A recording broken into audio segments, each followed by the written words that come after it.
Assalamu alaikum warahmatullahi wabarakatuh. Welcome to Sabah Official kusoo dhawaada. Waa gabadhiinii yareyd maskiintii.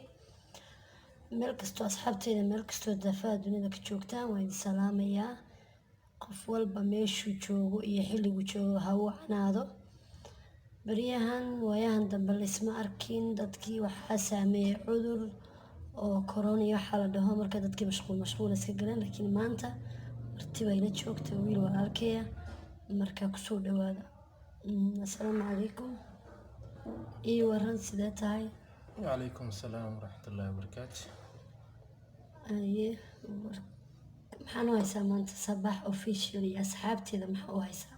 والله خير بان إذن هيا إن بدن بان سلام ويا دمان أنت كنول أدون كودن يحس لان شيئا هيا مركو ما شاء الله والله وكل بدنا. Horta aan weydiiyo, baryahan magaaladeeda waxaa ka jirta shaqo la'aan, qaadkiiyo meel kasta laga nacay oo meel kasta laga joojiyay. Horta taa maxaa ka leedahay?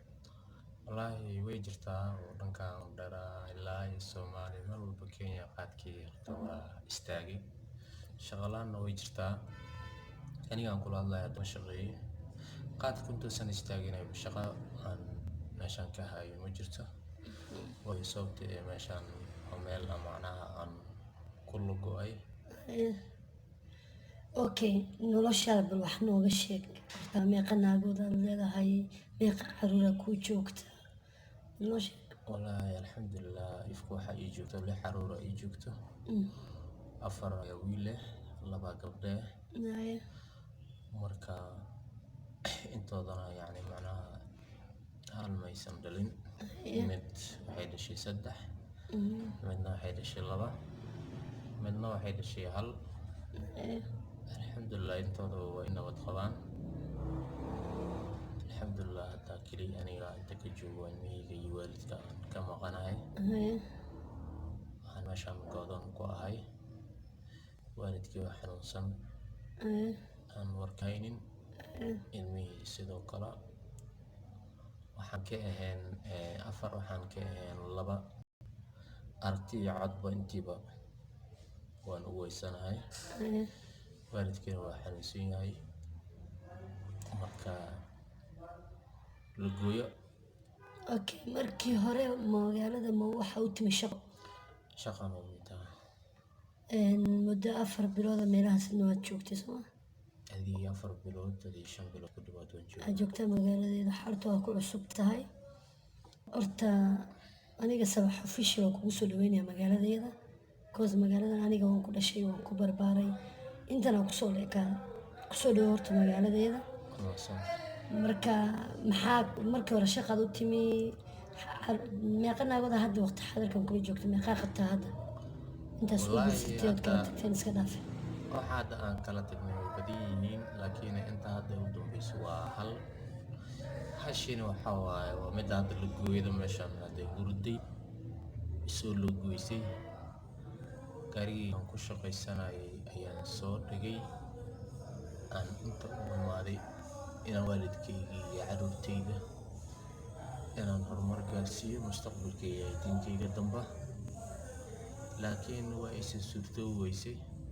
markaan soo baxayna waxaan xasuustaa xiliyadan ka mid ah ay aan wada dhaaranay.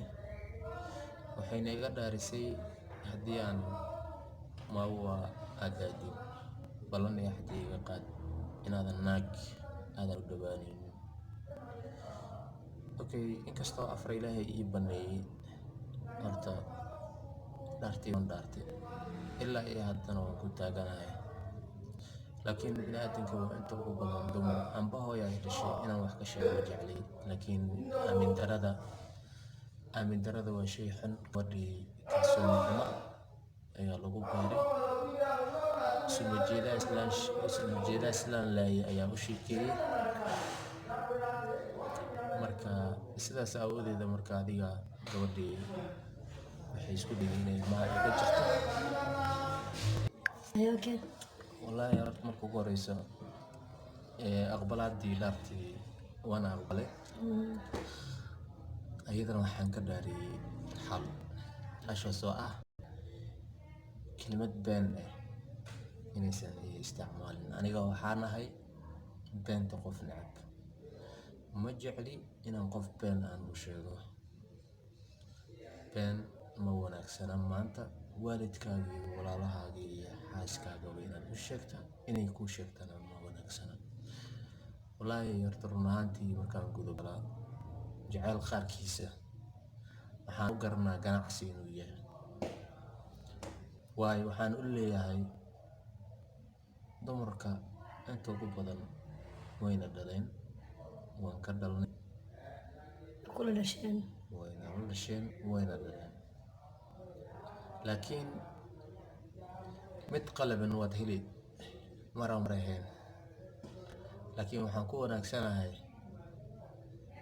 rag waxaa jira israacinaya, la ooynayo, macnaha xad-dhaaf ku noqonaya leelahayn inuu waasha halis ku ah. Laakiin maadaama ay meeshaan i keentay aysan macnaha wax waalid ama wax walaal aysan ii joogin meeshaan, waxaan ku badbaadiyay horta nin rag baan ahay maanta. Qof dumar ma ihi bisel aysan hooyo iyo aabbo meesha u joogin.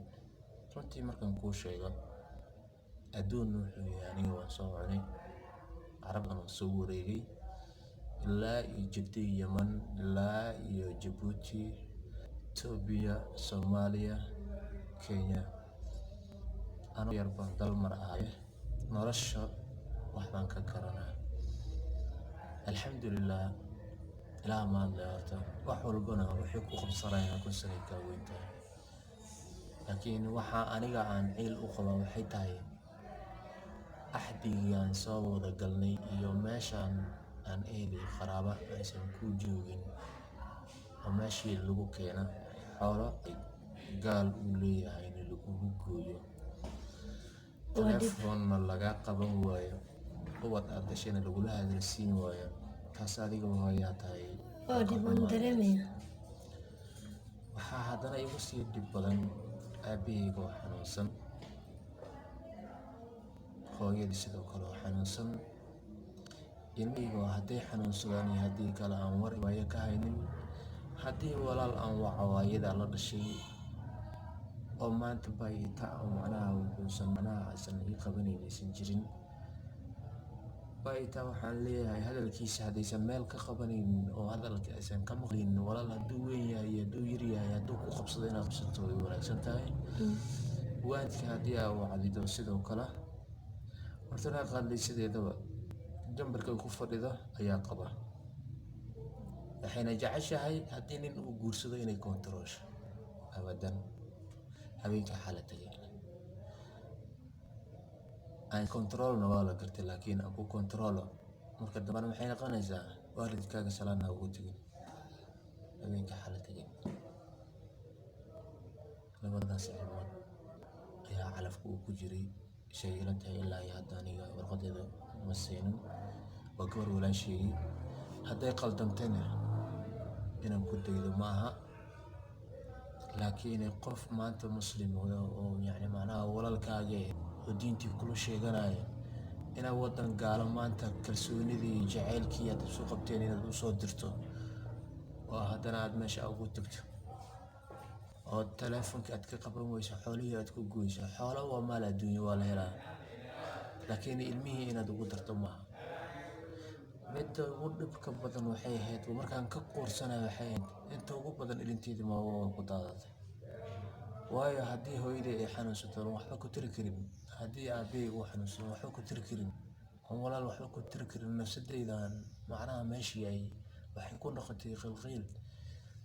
Marka anigana weli waxa igu jirto ciil weli aan la qabaa. Meeshaan waa lagu keenay niyo hawatiisa.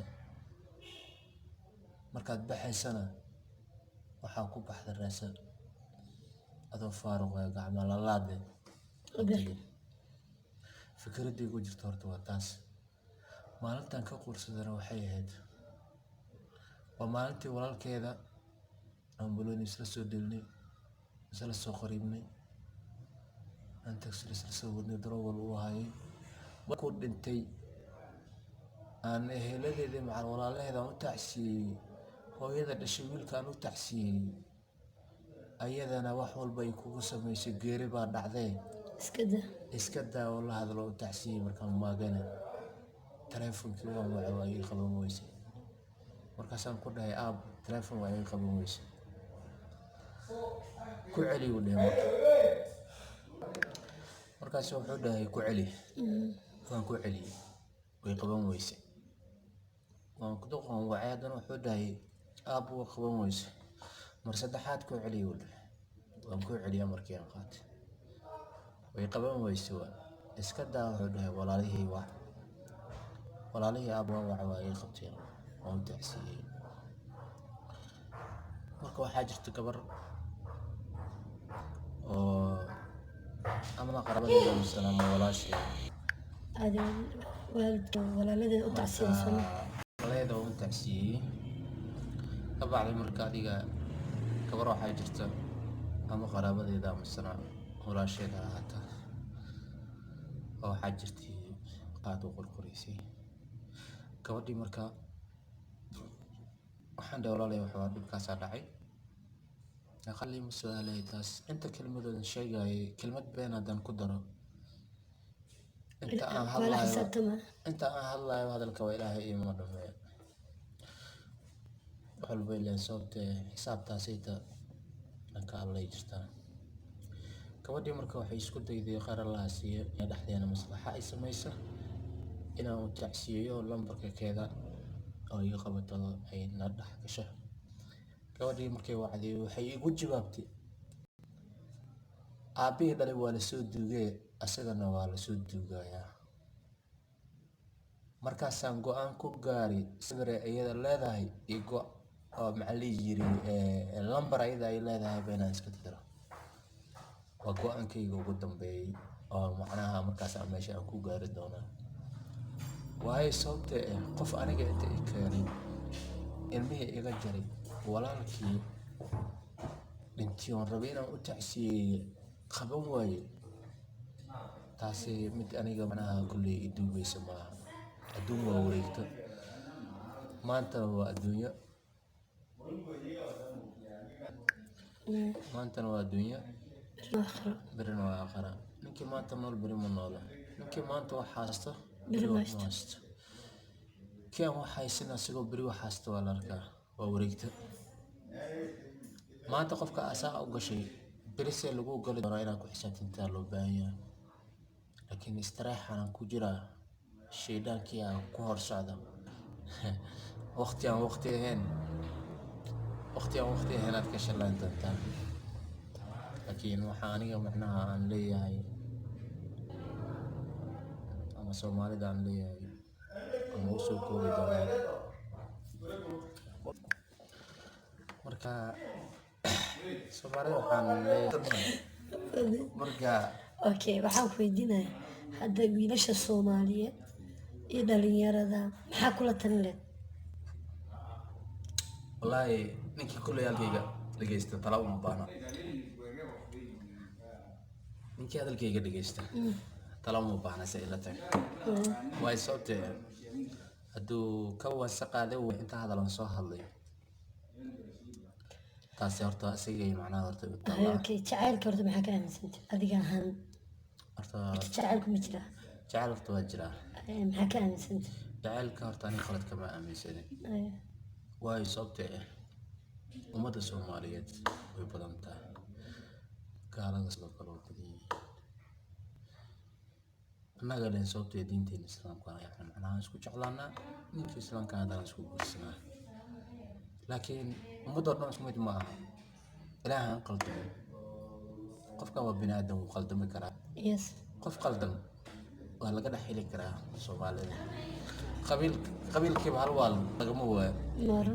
marka laakiin kanoo kale jecel aniga ma dhaha wax dhaha ganacsi aan dhaha waayo sababtee qofkii hal caruur mise laba caruura ka dhashay waayo sababtee wuxuu kaa soo raray Meel fog. meel fog Dhul shisheeye. haddana dhul shisheeye xoolo meer oo ay leedahay Ugu. wuu gooyey telefoon kaa qaban ubad adigaa dhashayna macnaha Kulama soo heshiina. kulma soo siinay kow haddana waxaan sii maqlayaa war Soomaaliyeed ileen sababta isuma jeedaa islaan leeyahay caradan oo wareeganaya haddii qoftii yacni macnaha ilmaha kaa jiraysay oo maxaa la dhihi jiray oo dhulkaas ku geysay ma ogtahay inay warqad samaysanayso haddana oo warqad fasal ay samaysanayso haye markaas waxaan dhahay asalaamu calaykum wacalaykum asalaam waxaan dhahay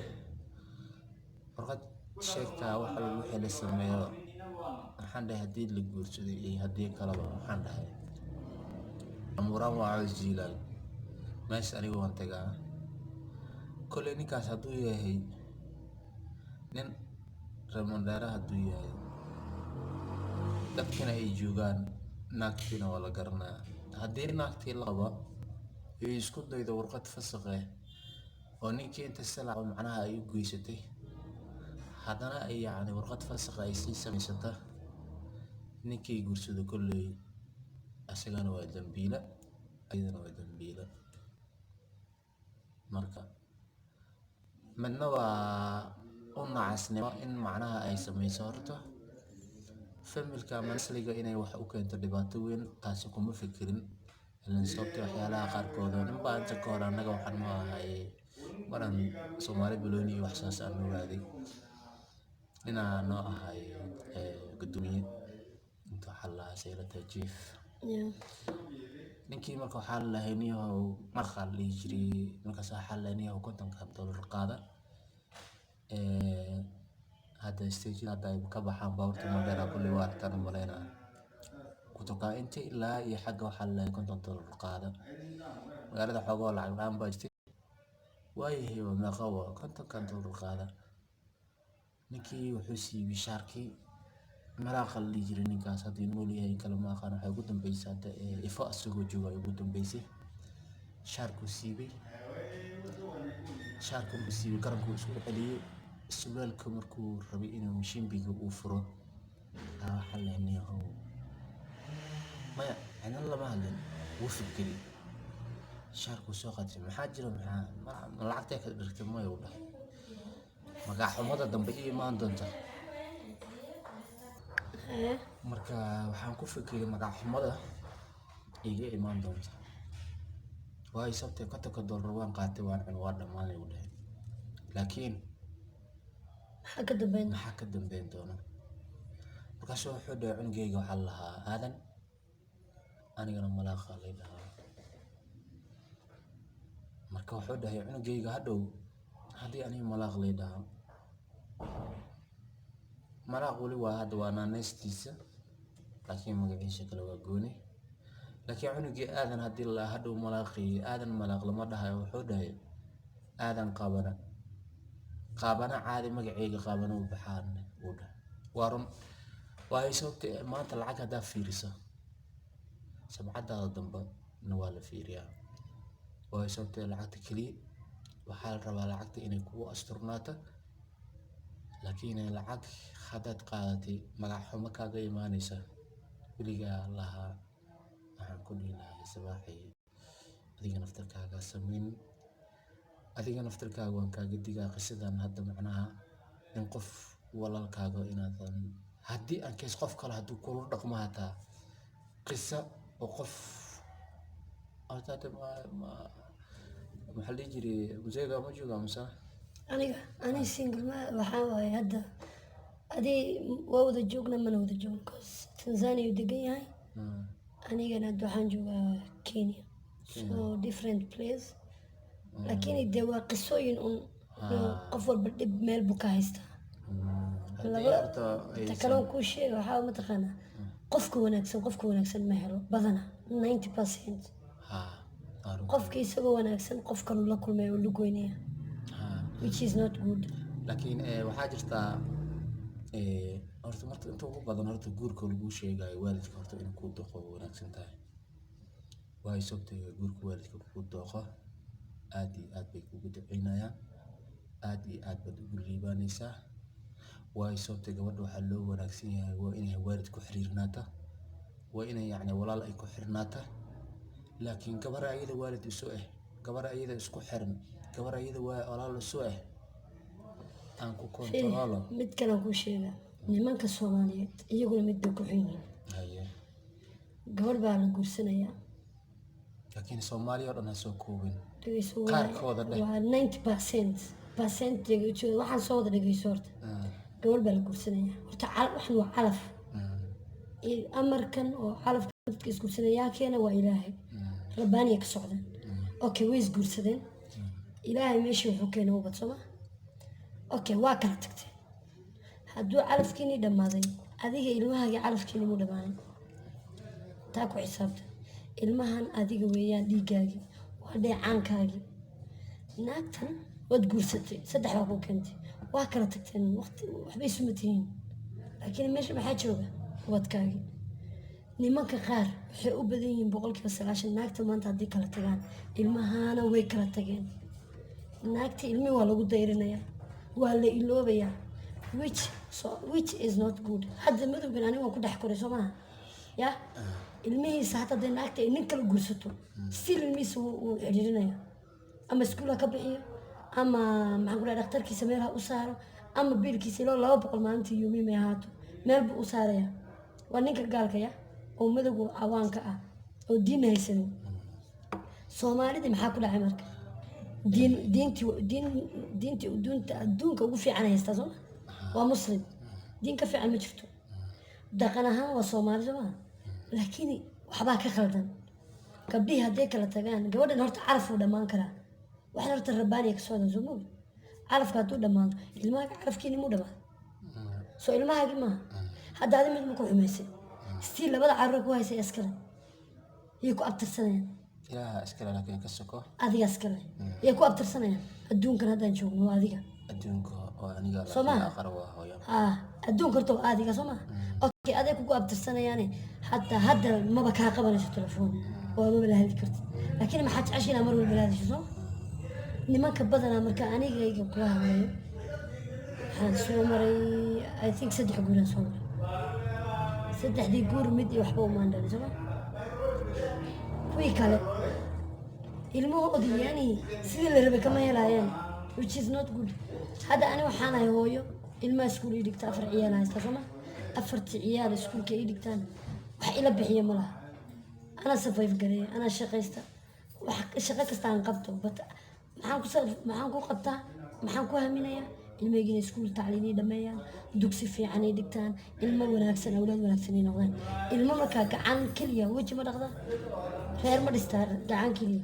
ilmaha hooyada keliya maaha inay wado, waa inaa xataa aabuuna ugu garab galo soo ma. bat nimanka Soomaaliyeed saasay ku xun yihiin. ma dhamaysatay ma dhamaystaan. horta ku sheegay su-aashaada horta waa iska gaaban tahay. farahaaga hadda masmiyi maya raggan horta waa sidoo kale.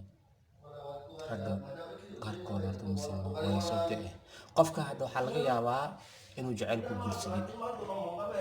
hadduu ku guursaday marka dhaqanka horta hadday isfahmi waayeen horta labada horta guurka igu soo carar maaha. labada waxaa laga yaabaa hadda inay shukaansadeen oo ilaa cabaar ay wada socdeen, laakiin wada socodkii markii la gaaray guurkii habdhaqankii iyo waalidkii iyo wixii oo dhanba iyo qaabkii horta kuma sheekaysan. hadday is wada galeenna meeshii waxaa laga yaabaa gabadhii inay xogo yar ay yacni wadan dul saaran inay noqotay, ama jiracaanood yacni macnaha waa taqaaniin qofkii ama waa jeclaan kartaa ama waa nici kartaa. isfahankana waa shay qaali. qofka waxaa laga yaabaa inuusan fahmin sidii macnaha ay gabadhii ay ku tagtay calooshii ay wax ku qaaday ka bacdina ay diidaba. ilaan sababta gabadha horta sideeda waxaa loo baahan yahay hadday garoob tahay hadday gabar tahay horta soo jiidasadu waa shay qaali ah. gabadha in macnaha ninka inuu noqdo keena gabadhana in ay soo jiidasho ay samayso kalsooni. laakiin waxaa daran adiga keliyaan ku jeclahay waalidkaaga ma jecli. albaab furan lama soo galo, qalbi furan la soo galaa. marka halkaas hadda waxaa laga yaabaa ilmihiisa dheeriyey sida haddaan ilmihaygaan ugu ilmaynaa inaan u arkaa ama in lii maqashiyo aan u raba. midda hadda 3dii dhashay khayr allah siiye wallaahi haddaan waxaa yeedaan waxba haynin way la soo hadashiisaa. 100 shilin aan siiyey imaan bay ku qabtaa. ilaahay khayr siiyo, ilaahay ilmaha la koriyo, way la soo hadisiisaa. weligay kelmad xun ima dhihin, laakiin kelmadda keliya oo yacni waxaa waaye xoogoo yar waxa dhibaayayda waxay tahay ilmaha kale in la guursado. sijaayad waan ku wada seexanay gabadhaas, jacayl waxaan isla soo marnay gabadhaasaa ka jirta. waayo sababtoo jacayl waxaa la dhahaa midda saddexdii ay dhashay nolol bini-aadamnimo ama qof waalidkeeda ku xiran. aabihii dhalay hadda aniga ceel baa ku dumay, waa mise iska xanuunsan, waa aabihii oo kale. wuxuu igu dardaarmiyey axmed, wuxuu dhahay heblaayo ayaa curudkayga ah, laakiin ku xisaabtan inaa curudka adi aad tahay ay ayada ku xigta. waa walaashaa ha xumayn muu dhahay, adigana waa walaalkaaga ha xumayn. haddii calaf uu dhammaadana ha isxumaynana, ilmaha isku ogaada.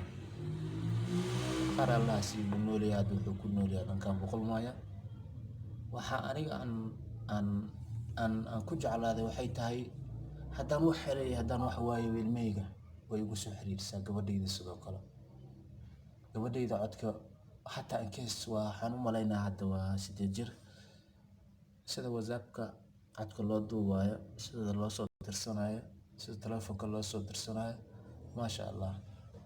2 wiil kalena way haysaa, allah ii deysta. midaan kalena waa walaashii, iyadana intaan isla joognay waxaan hadda inta aan markaan imaadaysa i xumaysamayeen. intaan isla joognay shilin ayada ay haysa igama hagrinin, laakiin waxaan waa bini-aadan firqo lacana laga abuuro qof wada markaa waa kontoley, waa hooyo, ilaahan qaldamin. laakiin waxaan leeyahay ama soomaalida aan ugu digaa waxay tahay haddaad wax jeclaanaysiin 25 jeclaada, 25 waalidka sii, 25 carruurtaada sii, 25na maxaa dhihi jiray shacabka iyo badbaadadaada ha kuu noqoto. ilaaha wax badbaadin karaa, laakiin qofkii haddaa is siisasta rabbi rasuul furkaa tuuraysaa. boqolkiiba boqol haddaa siisid furkaa tuuranaysaa. god baad galay baan kuugu sheegaya, laakiin alxamdulilah ifka intaas ay joogto. maamboyaa waxaa la dhihi jiray afaaro jacayl iyo nima yacni macnaha hadda ilaaha horta i siiyey alxamdulilah. carruurteyda allah ila koriyo. maamboyaa hadda jacayl iyo qof loo oynayo macnaha hadda meesheeda hadda ma taagna. sabax soomaalidoo dhan isku mid ma aha. sida hadda aad macnaha ragga aad falaarta hadda uga soo tuugtaan, rabaa inaan ragga falaarta uga saara. boqolkiiba macnaha xumeynta horta waa jirtaa, oo sida hadda aniga macnaha waan aabbo u ahay, waan u jeclahay ilmahayga. waxaa laga yaabaa qof kale inuu yacni asaga saas u jecel yahay, laga yaabo qof kale inuu saas u maado. marka midda ani aan leeyahay waxay tahay wax walba oo dhaca maqaadir ilaahay ku dhaceen. marka ilaahay khayr ha siiyo inta macnaha oo dhageysanaysa. okay asxaabta sabax official ku xiran waa gabadhiini sabax. waxaa idin leeyahay maxaa kula tartamleyda makamilkan uu idinla sheer gareeyay. markaa ku soo dhawaada oo comment ka soo bixiya, share, subscribe dhinaciina weeyaan, like tahay loobina kuna soo dhawaada. xilliguna ha idiin wacnaado. waa sidaa iyo galab wanaagsan iyo waqti wacan baa idin rajeynayaa. meel kastoo daafaha dunida ka joogtaan waxaa idin leenahay assalaamu calaykum waraxmatullahi wabarakaatu. qof kastoo ku tusa inuusan kuu baahnayn kuna dareensiiya ciriiri adduun, waxaad ciriiri adduun dareensiin kartaa markaad adigana tustid inaadan u baahnayn. okay waa sidaas iyo nabadgelyo.